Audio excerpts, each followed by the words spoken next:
ప్రజలే అదే పిచ్చోళ్ళు అమాయకుల గొర్రెల కేటీఆర్ ఏది చెప్తే చెప్పడానికి. ఈయన నిన్ననే ఇప్పుడు గవర్నర్ రేపు మాపు ఫార్ములా 1 రేస్ అవినీతి నిరూపణ అయిపోయింది, నిధులు దుర్వినియోగం చేసిండు.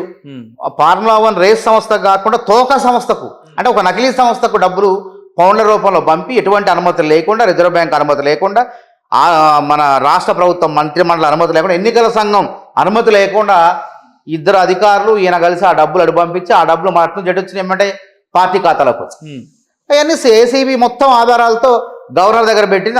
అరెస్ట్కి అనుమతి ఇవ్వమంటుంది. ఏం చెప్తున్నారు? ఎక్కడ పిల్లకాయ ఆడబెట్టుకునేటప్పుడు చెప్పడు కళ్ళ ముందు సాక్ష్యాధారం. అదొక లొట్టపీస్ కేసు, అది అయ్యేది లేదు పోయేది లేదు అంటాడు ఆయన. సార్ అది లొట్టపీసు కేసు, అమాంతం బట్టి లోపలేసే కేసు రేపు మాపు తెలుస్తుంది. లొట్టపీస్ కేసు అంటున్నావు కదా, ఎందుకు మరి చెమట పడుతుంది? లొట్టపీస్ కేసు అయితే కేటీఆర్ గారు జైలు బరాబర్. ఎవరైనా తప్పు చేస్తే గవర్నర్ దగ్గర ఉంది అంటారు కదా. ఏసీబీ వాళ్ళు విచారణ మొత్తం పూర్తి చేసి ఇగో ఈ విధంగా ఉల్లంఘనలు జరిగినాయి, ఈ డబ్బులు ఇటు నుంచి వాళ్ళ పార్టీ ఖాతాలకు వెంటనే పడ్డాయి, అది ఎలక్షన్ టైంలో మళ్ళీ. కాబట్టి ఇక్కడ నేరం జరిగింది, ఈ ప్రకారంగా మేము విచారణ జరిపిన సాక్ష్యాధారాలు ఇతను అరెస్టుకు అనుమతి ఇవ్వమని చెప్పింది. బరాబర్ అది జరుగుతుంది తప్పకుండా. పెద్ద ఏమన్నా చట్టానికి అతీతుడు ఎవరన్నా? లాలూ ప్రసాద్ యాదవ్ నేలేదండి నిన్నగా పాపం వాళ్ళ బీహార్ ఎలక్షన్ ముందు నిన్న కూడా కేసు నమోదు చేసినట్టు తెలిసి. అట్లా ఎవరు అతిథులు కాదు. రేవంత్ రెడ్డి గారిని వీళ్ళు జైల్లో పెట్టలేదా? నేరం చేయకపోయినా 80 కేసులు బనాయించలేదా? ఇది కళ్ళ ముందు కనపడుతుంది, వీటిని చెడపలేరు. ఈ కేసుని సాక్ష్యాధారాలు డబ్బులు ఎట్నుంచి పోయినాయి అనేది కాగితాల రూపంలో డాక్యుమెంటల్ ఎవిడెన్సెస్ ఉన్నాయి. ఎవరు తప్పించుకుంటాడు? ఎంత తప్పించుకుంటాడు? కాబట్టి అనుభవించి తీరాల్సిందే, బరాబర్ అనుభవించి తీరాలి. ఇంకో కామెంట్ ఏమన్నాడంటే, ఏక్ తోలా సోనా నై ఖాళీ నువ్వు రాత్కో నై సోనే దేరా అన్నాడు. అంటే ఒక తులం బంగారం కాదు, కనీసం రాత్రి ప్రశాంతంగా పడుకుంటలేడు. ఈ రాత్రి పూట జేసీబీలు బుల్డోజర్లు వస్తాయి తెలియదు. అది హైదరాబాద్లో 1.5 జనాభా దాటిపోయింది. కొత్త నగరాన్ని రేవంత్ రెడ్డికి కొత్త నగరానికి పునాదులు వేసిండు. వీళ్ళ వల్ల గాలే 10 ఏళ్లలో. ఇప్పుడు హైదరాబాద్ నగర నిర్మాత షాహీలు, కుతుబ్ షాహీల తర్వాత ఆసఫ్ జాహీలు, నైజాం నవాబులు అంటారు వాళ్ళని. వాళ్ళు వచ్చి దీన్ని సికింద్రాబాద్కు విస్తరణ చేశారు. కుతుబ్ షాహీలేమో హైదరాబాద్ నగరాన్ని మూసి ఒడ్డున అటు ఇటు అద్భుతంగా నిర్మిస్తే దీని విస్తరణకు వరదలు రాకుండా మీరు మెహబూబ్ అలీ ఖాన్ 6వ నవాబు వరదలు రాకుండా మోక్షగుండం విశ్వేశ్వరయ్యను పెట్టి అక్కడ ఉస్మాన్ సాగర్ను హిమాయత్ సాగర్ను కట్టి ఆ వరదను అక్కడే ఆపి అక్కడ నిల్వ చేసి ఆ నీళ్లను హైదరాబాద్ జంట నగరాలకు, సికింద్రాబాద్ తాగునీటి అవసరాలకు పెట్టేవాడు, ఇచ్చేవాడు. కానీ రేవంత్ రెడ్డి కూడా ఎంత చేసినా సరే ప్రతిసారి కూడా చూడండి, ఈసారి వరదలు వచ్చినప్పుడు హైదరాబాద్లో వానలు వచ్చినప్పుడు ఎక్కువ ప్రమాదాలు జరిగాయి. హైడ్రా ఉన్నది, హైడ్రా వెళ్ళి అప్పటికప్పుడు వాళ్ళు పుడికలు తీసి నాలాలు శుభ్రం చేసి ఆ నీళ్లను బయటికి పంపి ఆ ప్రక్రియ జరిగింది. అది గతంలో ఎట్లుండే లేదు. కాబట్టి ఆ బతుకమ్మ కుంట ఉదాహరణ, బతుకమ్మ కుంటను అంబర్పేటలో బీఆర్ఎస్ నాయకులు కబ్జా చేయబోతే కాంగ్రెస్ కాపాడిందా లేదా? యథావిధిగా ఎప్పుడో పూర్వకాలం కుంటను అట్టనే ఆవిష్కరించడం లేదా? హైడ్రా యొక్క మంచి పనులు ఉన్నాయి. హైడ్రా అంటే అక్రమాలు వీళ్ళే బిల్డర్ల వల్ల, వీళ్ళే సొమ్ము, వీళ్ళే ఆ చెరువుల్లో శిఖాల్లో అనుమతులు ఇచ్చి అక్రమం కట్టించి ప్రజలను మోసం చేసింది వీళ్ళే. హైడ్రా వల్ల ప్రజల్లో చైతన్యం వచ్చింది. సరే ఒకళ్ళో ఇద్దరు నష్టపోవచ్చు అమాయక ప్రజలు, కానీ మెజారిటీ భవిష్యత్ తరాల అవసరాలకు ఆ విధంగా దాన్ని ప్రోత్సహించామనుకోండి, రేపు భవిష్యత్ తరాలకు హైదరాబాదు అతలాకుతలం అయ్యే ప్రమాదం ఉంది, వరదలకు మునిగిపోయే ప్రమాదం ఉంది. కాబట్టి ఇలా హైడ్రా ఆధ్వర్యంలో కుంటలు చెరువులు అన్నింటిని కూడా పునరుద్ధరించే కార్యక్రమాన్ని చేపట్టినాం. ఇవాళ ఎవరిని అక్కినే నాగార్జున కూడా తిరిగి 2 ఎకరాలు ఇచ్చిండు. ఓవైసీది కూడా ఆడ FTL పరిధి నిర్ణయించలే. ఫాతిమా కాలేజ్ FTL పరిధి ఎందుకు నిర్ణయించలే? మరి బీఆర్ఎస్ 10 ఏళ్ళు అధికారంలో ఉంది కదా.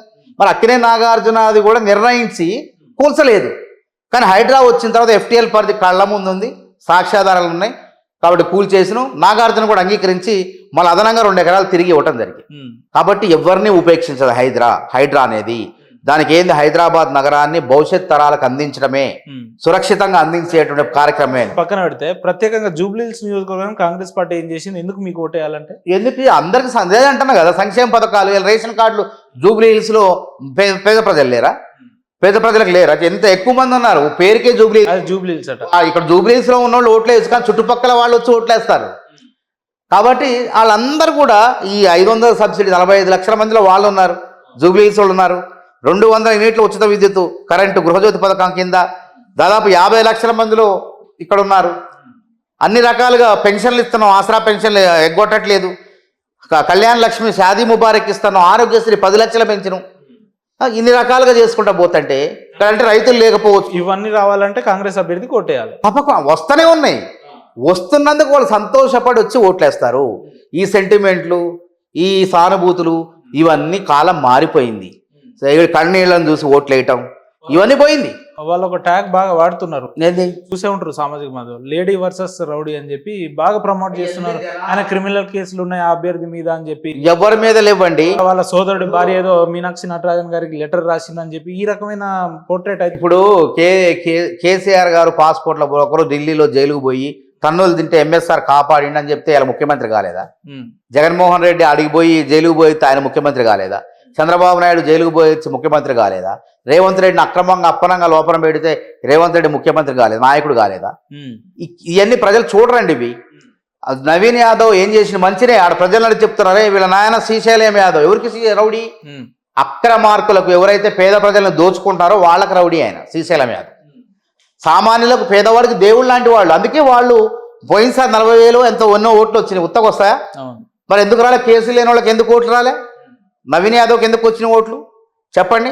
వాళ్ళలో మంచితనం ఉన్నది, మానవత్వం ఉన్నది కాబట్టే అక్కడ ప్రజలు మా నాయకుడు శ్రీశైలం అన్న కొడుకు నవీన్ యాదవ్ అని ఓట్లేస్తున్నారు. కాబట్టి అంటనగా నవీన్ యాదవ్ గెలుపు పక్క.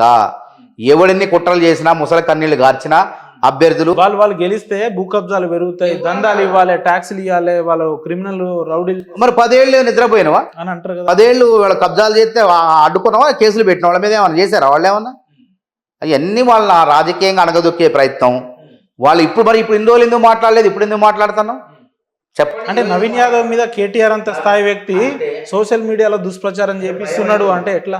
నవీన్ యాదవ్ని శ్రీశైలాన్ని చూస్తే ఫామ్ హౌస్లో పడుకున్న కేసీఆర్కి, ఇవాళ జూబ్లీ హిల్స్లో ప్రచారాన్ని భుజానికి ఎత్తుకున్న కేటీఆర్కి భయం అవుతుంది, గజగజ వణుకుతున్నారు వాళ్ళందరూ. ఏది శ్రీశైలం కుటుంబం చూస్తే అంతే కదా, గెలుస్తారని భయం అవుతుంది. ఇవాళ దుబ్బాకలో ఏమైంది? సోలిపేట రామలింగారెడ్డి గారు సత్యమాన్ని పెడితే గెలిచారా? అక్కడ ఎవరైతే మన ప్రజల్లో ఉన్న అభ్యర్థో వాగ్దాటిన నేత బీజేపీ నాయకుడిని గెలిపించారు. ఇక్కడ కూడా అంతే, ప్రజల్లో ఉన్నటువంటి వ్యక్తులు వాళ్ళు స్థానికులు. మళ్ళీ అక్కడ ఆ ప్రాంతాన్ని అంటి పెట్టుకుని ఎప్పటి నుంచో ఉన్నారు వాళ్ళు. రాజకీయాలు ఉన్నా లేకపోయినా శ్రీశైలం యాదవ్ అన్న ప్రజలకు సేవ చేసిండు. అప్పుడు వాళ్ళ కొడుకు అవకాశం వచ్చింది. సినిమా తారలు కూడా భానుచందర్ లాంటి వాళ్ళు, సుమన్ లాంటి వాళ్ళు బాహాటంగా వచ్చి ఓట్లేయండి అని చెప్తారు. ఇక చాలామంది చాటుమాటుగా చెప్తున్నారు ఓట్లేయమని చెప్పి సినిమా కార్మికులు వాళ్ళకి వీళ్ళకి. అంత చైతన్యం వచ్చిందంటే అర్థం చేసుకోండి. కానీ ఒకనొక సందర్భంలో కేసీఆర్ గారి కుటుంబానికి కూడా వీళ్ళు మేలు చేసిన వాళ్ళే అంటారు అన్న. మేలు చేస్తే వీళ్ళకి ద్రోహం చేశారు. ఓకే, కవితకు పెళ్లి సాయం చేస్తే శ్రీశైలాన్ని దిశపోయి అనవసరం అక్రమ కేసులు ఆయన ఇబ్బందులు పాలు చేశారు. ఆయన్ని ఉంటుంది కదా, కాలం అనేది చరిత్ర అనేది పునరావృతం అయింది ఎప్పుడు కూడా.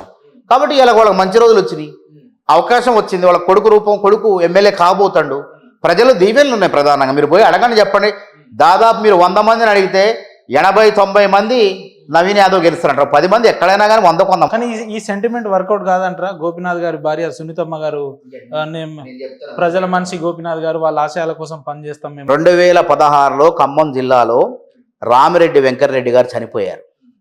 ఇదే కేసీఆర్ గారు అసలు ఈ సాంప్రదాయాన్ని జూబ్లీ పీజేఆర్ చనిపోయినప్పుడే అలా పోటీ పెట్టేది కాదు. చనిపోయినటువంటి కుటుంబ సభ్యులకే ఏకగ్రీవం చేసి ఇచ్చేది, ఎమ్మెల్యేని చేసేది. కానీ ఆ సాంప్రదాయానికి తీసేసి ఈయన స్వార్థం కోసం ఇది తీసుకొచ్చిన తర్వాత ఏమైంది? చనిపోయిన సానుభూతి ఎక్కడెక్కడ రాలేదు. మన నారాయణ ఖేడ్లో కృష్ణారెడ్డి గారు పెద్ద మనిషి, ఆయన చనిపోతే అక్కడ రాలేదు. ఆయన కొడుకు నిల్చోబెట్టినా రాలేదు. రామిరెడ్డి వెంకటరెడ్డి గారు చనిపోతే 2016లో సత్యమాన్ని నిల్చోబెట్టినా అక్కడ తుమ్మల నాగేశ్వరరావు ఎవరో ఆయన గెలిచిండు. అట్లనే దుబ్బాకలు రఘునందన్ రావు గెలిచిండు, సోలిపేట రామలింగారెడ్డి గారు సత్యమణి. మరి ఇక్కడ కంటోన్మెంట్ చూడరాదు. ఎమ్మెల్యే చనిపోతే సరే ఆమెకి కూతురుని గెలిపించారు. తర్వాత ఏమైంది? ఆమె చనిపోతే ఏమైనా సానుభూతి వచ్చిందా?